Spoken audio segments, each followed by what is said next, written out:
بسم اللہ الرحمن الرحیم۔ ہمارے چھوٹے چھوٹے معصوم بچے بیٹھے ہوئے ہیں۔ اس وقت ہم آپ کو دیکھ کے بہت دل خوش ہو گیا ہمارا۔ ہم حضرت سے ملاقات کرنے آئے تھے، آپ حضرت سے ملاقات ہوئی ماشاءاللہ۔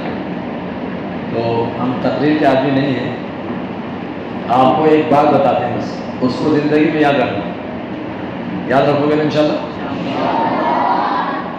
میں ایک سوال آپ سے کروں گا، اس کا آپ جواب دو گے، بس وہی میری بات ہوگی اصل، ٹھیک ہے نا؟ بتاؤ آپ میں سے اونٹ کس کس نے دیکھا؟ ارے ماشاءاللہ سب نے دیکھا۔ چلیے بس نیچے کر دیجیے۔ اور گھوڑا کس کس نے دیکھا؟ گھوڑا کس نے دیکھا؟ ماشاءاللہ۔ بس اب بیٹھ جائیے۔ اب یہ بتائیے کہ یہ ہمارا جو اونٹ ہے نا، اونٹ اور یہ گھوڑا، ہم ان دونوں کا ریس کا مقابلہ ریگستان میں کرائیں تو کون جیتے گا؟ اونٹ جیتے گا۔ اونٹ کہنے والے کون کون لوگ ہیں؟ اچھا، تعداد اونٹ والوں کی زیادہ ہے، تو اونٹ والوں کا جواب ٹھیک ہے۔ اس کا جواب ٹھیک ہے، اونٹ والے۔ اچھا، یہ اونٹ والے بتائیں کہ یہ گھوڑا اس نے ہار گیا، کمزور ہے نا؟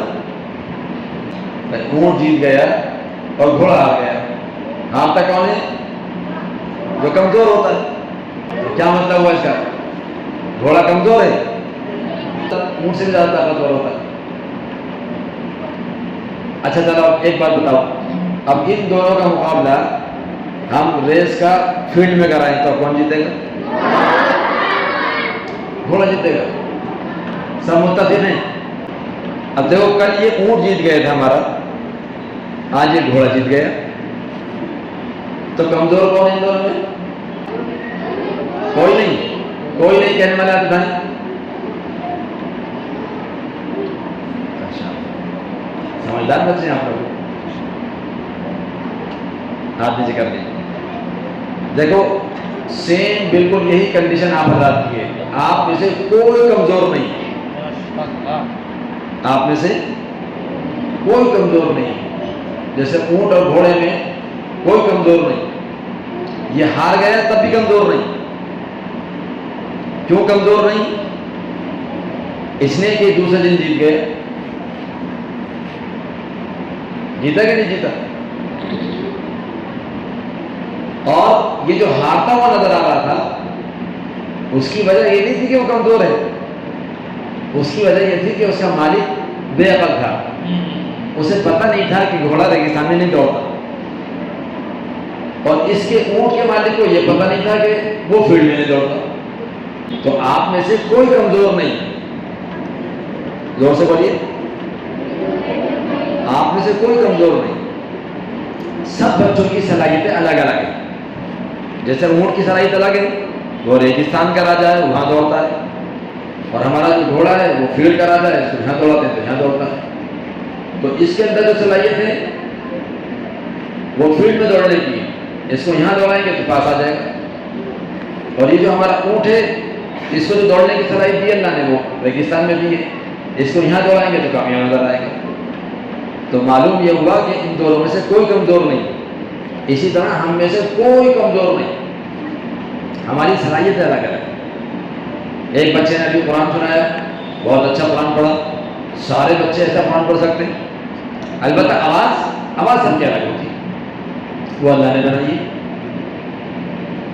بہت محنت کر کے بھی ہم اگر لنگوسٹک نہیں ہیں یا ہم میوزیکل انٹیلیجنسی کے نہیں ہیں تو ہم بہت اچھی آواز کر کے بنائیں تو جیسے خاص پڑھ لے جیسے نہیں پڑھ سکتے۔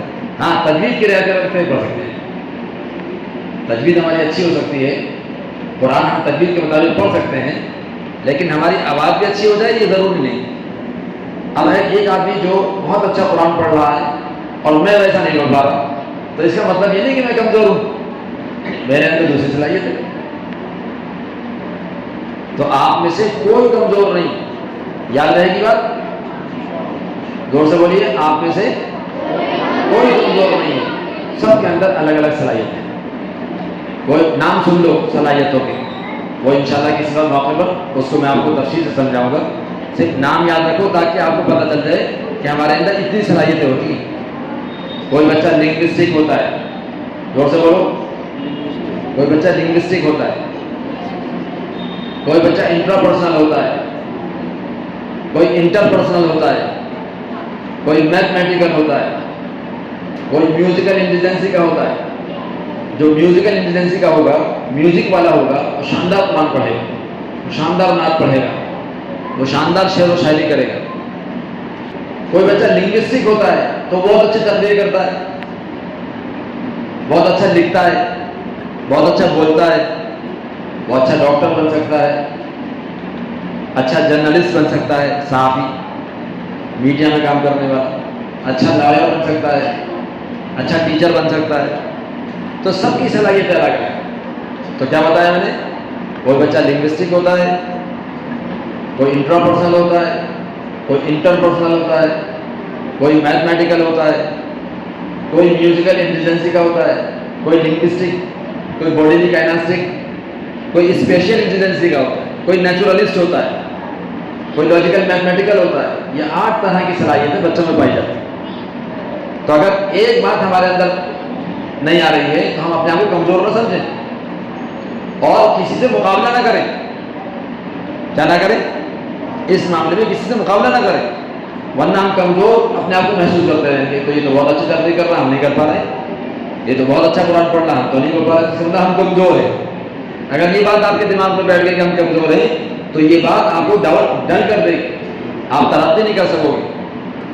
تو کبھی کسی ساتھی سے جلنا مت، کسی سے حسد مت کرنا۔ یہ حسد اسی وجہ سے پیدا ہوتا ہے کہ ہم صلاحیتیں جانتے نہیں۔ ایک بچے نے بہت اچھا سبق سنا دیا اور ہم نہیں سنا سکے تو ہمیں اس سے حسد ہو جائے گا، جلن ہو جائے گی کہ استاد اس کی تعریف کر رہے ہیں۔ بات سمجھ آئی نہیں آئی؟ تو ہم میں سے جیسے اونٹ اور گھوڑے کے اندر الگ الگ صلاحیتیں ہوتی ہیں، اسی طرح ہر بچے کے اندر الگ صلاحیت ہوتی ہے۔ کوئی بچہ دنیا میں کمزور پیدا نہیں ہوتا۔ اتنی بات یاد رہے گی آپ کو؟ تو آپ اپنی صلاحیت کو پہچانو اور پھر اس صلاحیت کا بچہ کیا بن سکتا ہے وہ بنو۔ اپنی صلاحیت کو پہچان کر اپنے میدان میں دوڑو گے تو تم سب سے نمایاں نظر آؤ گے پوری دنیا میں۔ جو بچے باڈیلی کائناسٹک ہوتے ہیں وہ کھیل میں بہت اچھے چلتے ہیں۔ دنیا میں جتنے بھی اچھے بڑے پلیئر ہیں وہ سب باڈیلی کائناسٹک والے ہوتے ہیں۔ ان کے اندر انرجی بہت زیادہ بنتی ہے، وہ بیٹھ کے نہیں پڑھ پاتے، اساتذہ بھی نہیں سمجھ پاتے اس بات کو، والدین بھی نہیں سمجھ پاتے تو ان کو مارتے ہیں، شرارت کر رہے ہیں، شریر ہیں، خبیث ہیں، بدتمیز ہیں۔ حالانکہ وہ بدتمیز نہیں ہوتے، ان کی صلاحیت ہوتی ہے۔ اللہ اساتذہ ان کو سمجھ لیں تو بہت چٹکیوں بنا سکتے ہیں۔ دنیا میں ایک بہت اچھا نوجوان ہے فٹ بال کا، کون جانتا ہے اس کو؟ کیا نام ہے اس کا؟ ارے یار ماشاء اللہ پاس ہو گئے سب، مسجد میں تالی بجاتے ہیں، کمال کرتے ہیں تم لوگ، ویری گڈ۔ وہ بہت غریب گھرانے کا تھا، اس کے والد کا انتقال ہو گیا، اس کی ماں دوسروں کے گھر میں جا کے برتن دھوتی تھی، کپڑے دھوتی تھی بیچاری، اس کے پاس پہننے کے لیے کپڑے اور چپلیں بھی نہیں تھی پہننے کی۔ تو کسی نے اس کو دیکھا کہ اس کے اندر باڈیلی کائناسٹک بچہ ہے یہ، وہ فٹ بال جانتے تھے، انہوں نے فٹ بال پہ لگا دیا بچہ۔ اب وہ چونکہ صلاحیت کا بچہ تھا، اس کو میدان مل گیا، وہ دوڑا اور 16 سال کی عمر میں انٹرنیشنل کھیلنے لگا۔ آج 55 کروڑ روپے ماہانہ کماتا ہے وہ۔ کتنے؟ بیکار کہاں ہے بتائیے؟ آپ سمجھتے ہیں کہ بیکار نہیں کوئی بچہ۔ اپنی صلاحیتوں کو پہچان اور اپنی صلاحیت پہچان کر کے آپ کیا بن سکتے ہو وہ سمجھو۔ اگر خود نہیں سمجھ سکتے تو اپنے والدین سے پوچھو میرے اندر کیا صلاحیت ہے، اپنے اساتذہ سے پوچھو، اور وہ بھی نہ بتائیں تو پھر ہم سے پوچھنا، ٹھیک ہے؟ ہم بتائیں گے آپ کے اندر کیا صلاحیت ہے اور آپ کیا بن سکتے ہیں۔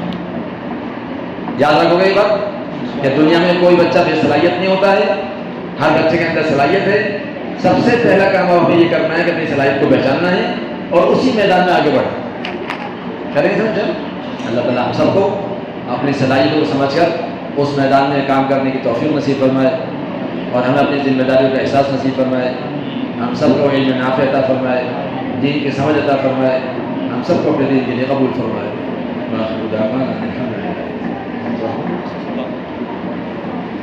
اللهم لك الحمد ولك الشكر لا نحصي ثناء عليك وانت كما اثنيت على نفسك.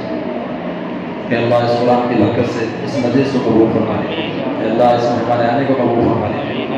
معصوم بچے ہیں نہ چھوٹے چھوٹے بچے آپ قرآن پڑھ رہے ہیں, ان کے ہاتھ اٹھانے کی برکت سے ہم سب کو معاف فرما لیجیے. اللہ ہم سب کو قبول فرما لیجیے. ہماری نسلوں کو قبول فرما لیجیے. اللہ آپ کا دین ہماری خدمت کا محتاج نہیں ہے, ہم آپ کے دین کی خدمت کے محتاج ہیں. جیسے بھی ہیں ناتواں ہیں, کمزور ہیں, اللہ ہم سب کو اپنے دین کے لیے قبول فرما لیجیے. ہماری نالائقی کی وجہ سے ہمیں محروم نہ فرمائیے. اللہ بڑی قدرت والے ہیں. اللہ آپ نے تو سمندر سے خشک راستے نکال دیے ہیں. اللہ آپ نے خلیل ابراہیم کے لیے آپ کو گوئے گلزار کر دیا ہے. اللہ آپ نے اپنے یونس کو مچھلی کے پیٹ سے صحیح سالم نکال دیا ہے. اپنے یوسف کو جیل سے نکال کر ملک وزیر اعظم بنا دیا ہے. اللہ آپ بڑی قدرت والے ہیں. اللہ آپ کی بے نیازی سے ڈر لگتا ہے. اللہ آپ نے اپنے گھر کی حفاظت کے لیے اب حبیب کے لشکر کو استعمال کرا کے ابراہ کے ہاتھی والے لشکر کا بھوسا بنا دیا. اللہ اسی سنت قدیمہ کے مطابق ہم نکمے, ناکارہ, عاجز اور بے بسوں کو بھی قبول فرما لیجیے. اللہ ان بچوں کی برکت سے قبول فرما لیجیے. ان بچوں کی برکت سے معاف فرما دیجیے. اللہ اس قرآن کی خدمت کو قبول فرما لیجیے. حضرت کے لیے, ان کے سارے اساتذہ کے لیے, یہاں کے سارے ذمہ داران کے لیے اللہ اس کو صدقہ جاریہ کے طور پر قبول فرما دیجیے. اللہ ہم سے جو غلطیاں کوتاہیاں ہو رہی ہیں اس کو معاف فرما دیجیے. تمام عالم کے اندر امن قائم فرما دیجیے. شروع و فتن سے ہماری اور پوری امت کی حفاظت فرما دیجیے. جن لوگوں نے بھی دعا کے لیے کہا لکھا یا نہیں کہہ سکے کہ ہمارے برحق ہے, سب کی جائز تمنا کو پورا فرما. جو دعائیں پیغمبر نے مانگی ہیں اللہ نے ہمارا بھی حصہ عطا فرما. جن شرور سے آپ نے بنا چاہیے ہم سب کو محفوظ فرما. سبحان ربک رب العزت عما یصفون, سلام علی المرسلین.